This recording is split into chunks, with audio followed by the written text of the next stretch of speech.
पूर्ववर्ती भिडियो रे आमे देखिले जे किपरि भाबे एक कठिन पदार्थ को आमे तरल पदार्थ मध्यरु पृथक करिबा। पर्टिकुलारली सेही कठिन पदार्थ जहा कि तरल पदार्थ मध्यरे द्रवीभूत होई न थाए एवं ताहाकु आमे असमजातीय मिश्रण बोली कहिथांती।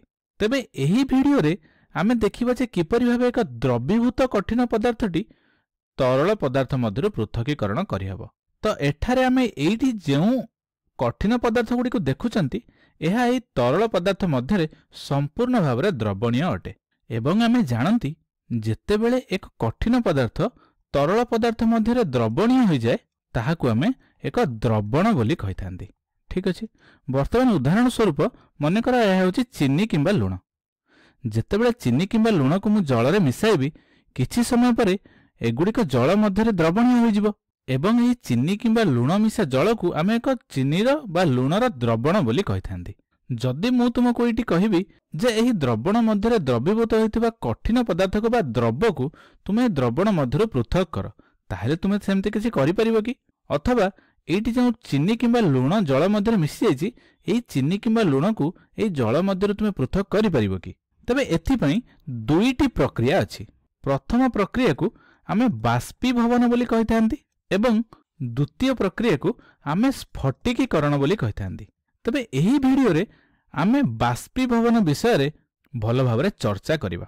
वर्तमान एही जलीय द्रवण मध्यरे द्रवीभूत कठिन पदार्थ को बा द्रव को पृथक करिया पई आमे एक निर्दिष्ट उदाहरण नबा। मने करा ए द्रवण मध्यरे किछि लूण को मु मिसाइछि। तबे जेतेबेले मु एही द्रवणटी को एइठी देखो जे पात्रटी अछि मु सेही पात्रटी रे द्रवणटी को नेबी किछि एइपरि नेला परे ताकू तळ भागरु मु उत्तप्त करैबी। उत्तप्त करिया फଳରେ मु कोन देखिबी किछि समय उत्तप्त करिया परे एथिरे थिबा जलीय अंश गुडीक बाष्पीभूत होई ऊपर को एमते उडी जिवो। ठीक अछि।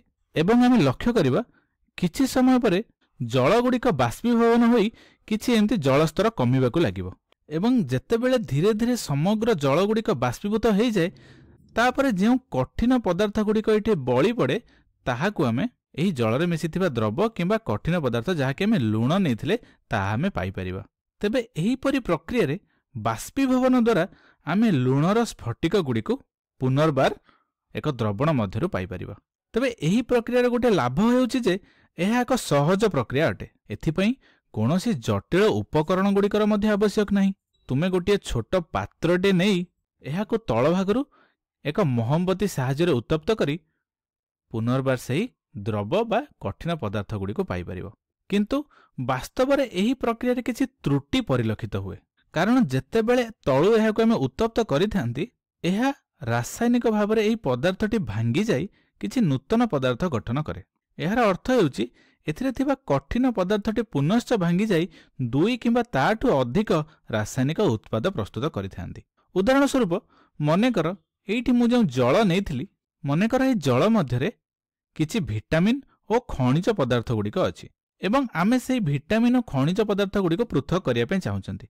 सेति पई एही प्रक्रिया सठिक नहे कारण सेमाने उत्ताप पाइबा द्वारा विघटन होई भिन्न भिन्न रासायनिक उत्पाद रे परिणत होई जांती। फलस्वरूप सेही पदार्थ गुडी को कोनोसी नूतन रासायनिक पदार्थ रे परिणत होई जांती।